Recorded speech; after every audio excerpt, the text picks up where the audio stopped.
ஒரு ஆணுக்கு வந்து ஏறத்தாழ குறைந்தபட்சம் 65லிருந்து 75 மில்லியன் வரைக்கும் விந்தணுக்கள் இருக்கணும். அப்படித்தான் அவன் வந்து ஒரு ஆண் மகன் அப்படிங்கிற மாதிரி ஒரு சொல்லலாம்.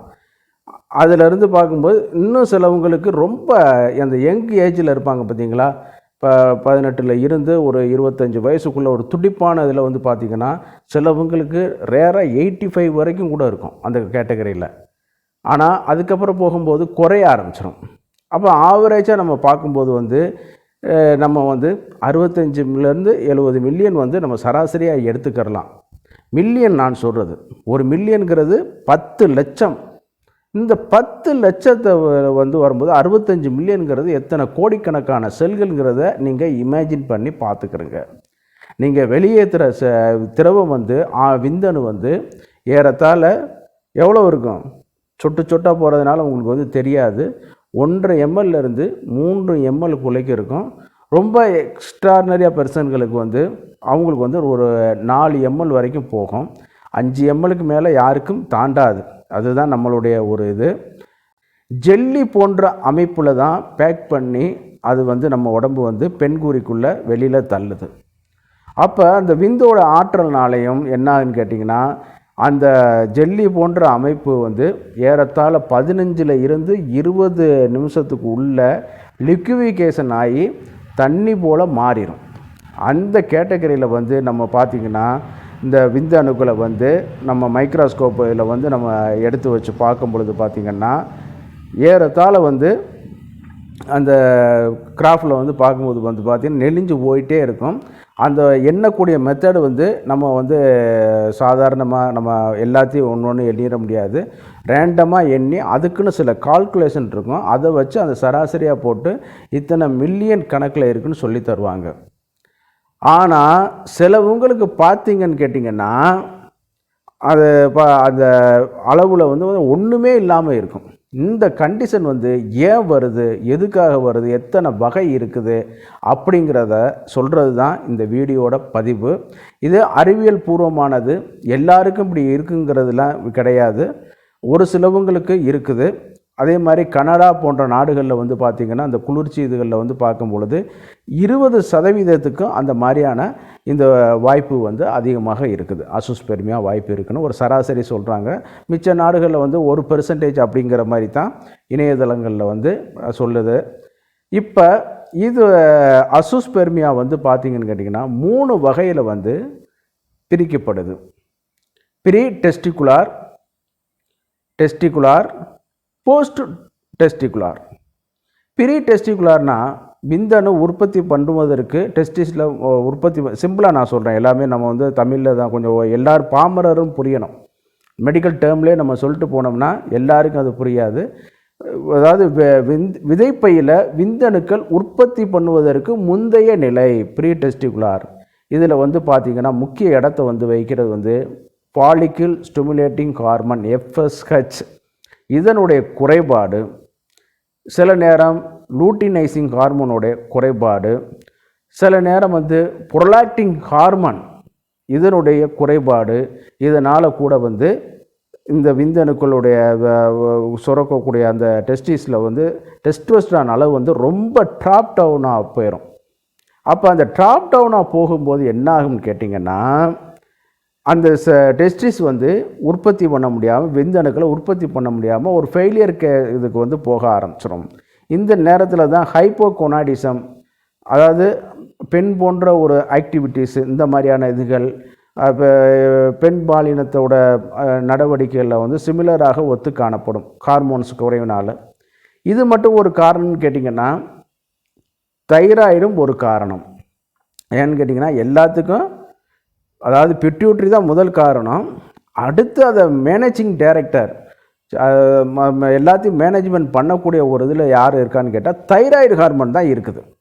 இந்த தைராய்டு ஹார்மோன் குறைவுனால கூட இந்த ப்ரீ டெஸ்டிகுலார் அசோஸ்பெர்மியா நடக்கும். இது வந்து ஹார்மோன் இந்த இதில் உள்ள முந்தைய நிலைமை. சர்க்கரை வியாதியும் இதில் தான் வருது.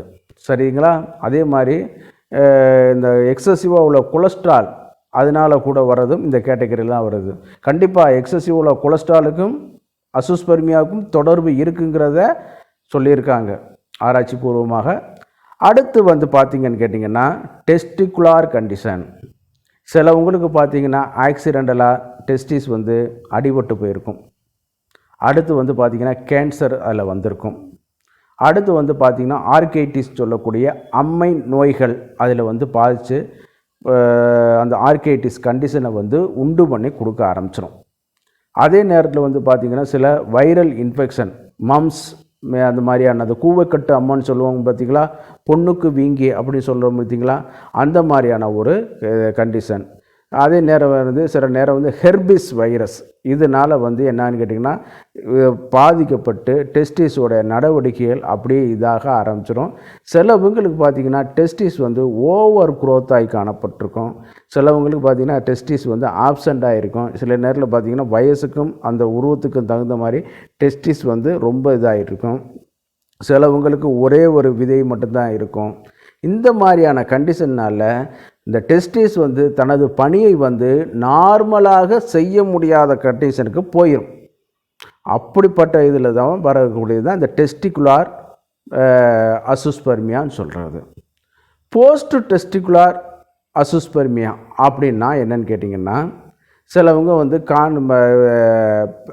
அதாவது வாஸ் டிஃப்ரென்ஸை வந்து கட் பண்ணியிருப்பாங்க. அதாவது வாசக்டமின்னு சொல்லக்கூடிய அறுவை சிகிச்சை, அதாவது சிம்பிளாக சொல்கிறேன், குடும்ப கட்டுப்பாடு பண்ணியிருப்பாங்க. அந்த குடும்ப கட்டுப்பாடு பண்ணும்போது என்னான்னு கேட்டிங்கன்னா அது விந்தணுக்கள் வந்து வெளியில் வர முடியாத ஒரு சூழ்நிலை இதாகும். இது வந்து ஆர்டிஃபிஷியலாக நடக்கக்கூடியது. சில நேரம் வந்து கசையடித்தல் அந்த மாதிரியான இதுகளில் பிடித்து கசக்குதல் அந்த மாதிரியான சூழ்நிலையிலும் கூட அந்த மாதிரி வருவதற்கும் வாய்ப்புகள் அதிகம். அதே நேரம் வந்து பார்த்திங்கன்னா காண்டம் போட்டு யூஸ் பண்ணுறது, இதனால் கூட வந்து இந்த போஸ்ட் டெஸ்டிகுலார் அசுஸ்பெர்மியா வருவதற்கு வாய்ப்புகள் வந்து அதிகம்.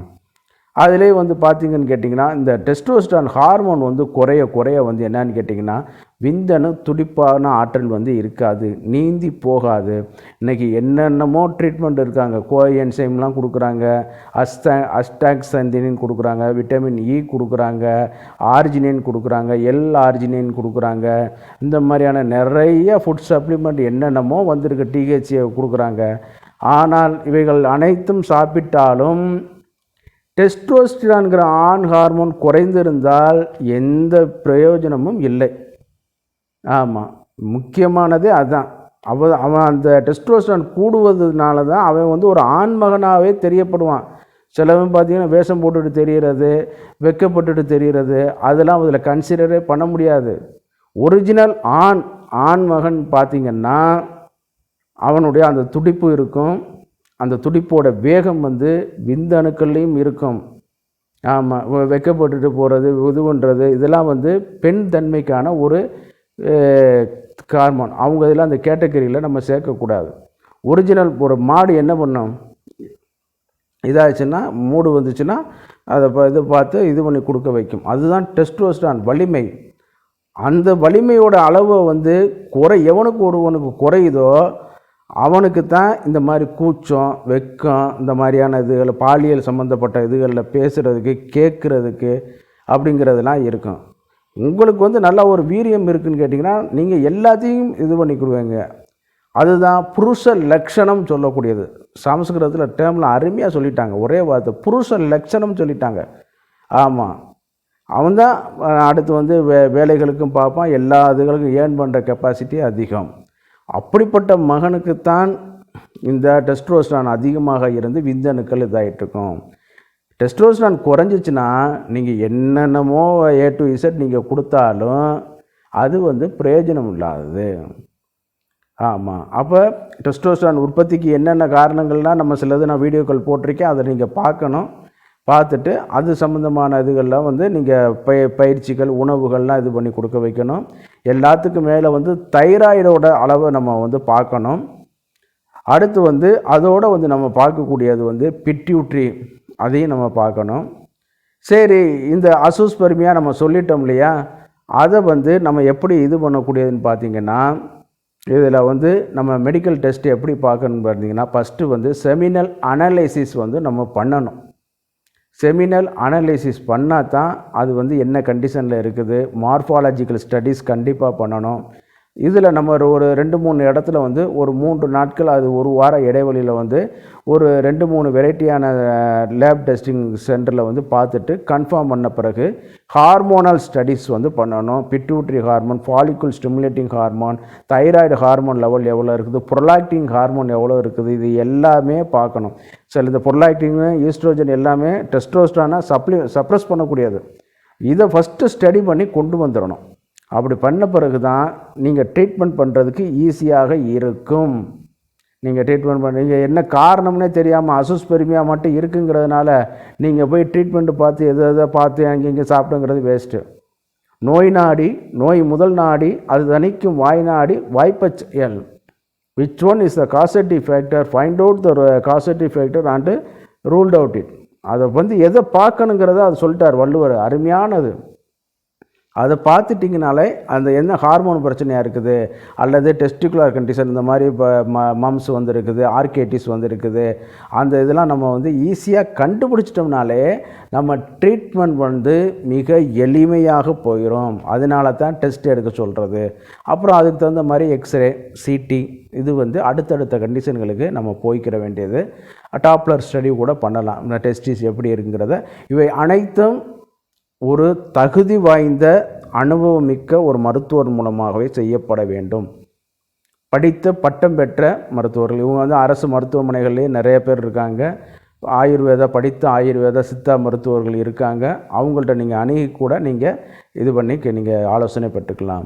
சரி, இதற்கு குணமாகக்கூடிய வாய்ப்புகள் என்ன சார் அப்படின்னு சொல்லி பார்த்தோம்னு கேட்டிங்கன்னா, ஒன்று நம்ம இந்த ப்ரீ டெஸ்டிகுலார், போஸ்ட் டெஸ்டிகுலார் வாய்ப்புகள் இருக்குது.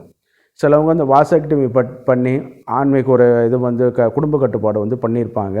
திருப்பி அதை இணைப்பதன் மூலமாக கூட இது பண்ணிக்கிறலாம்.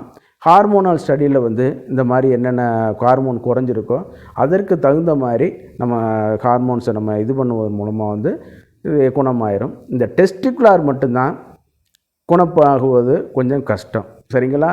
அப்போ நம்ம அதை இப்போ ரூல் அவுட் பண்ணுங்கள். ஃபஸ்ட்டு மருத்துவர்கிட்ட நோயாளிகள்னு சொல்லி மருத்துவர்கிட்ட கூச்சம் இல்லாமல் சொல்லிவிட்டு அதுக்கப்புறம் பார்த்துக்கிட்டு இந்த ட்ரீட்மெண்ட்டுகளை வந்து நீங்கள் வந்து இது பண்ணிங்கன்னா இந்த அசோஸ்பெர்மியா வந்து உங்களுக்கு வந்து முற்றிலும் குணமாகி நல்ல மழலை செல்வங்கள் பெற வாழ்த்துக்கள். சரிங்களா? இப்போ அசோஸ்பெர்மியானா என்னன்னு பார்த்துட்டோம். சரிங்களா? அது ஏன் வருது, என்னென்ன டைப்ஸ் இருக்குது, எப்படிலாம் குணமாகுது அப்படிங்கிறதெல்லாம் நாம் பார்த்துட்டோம்.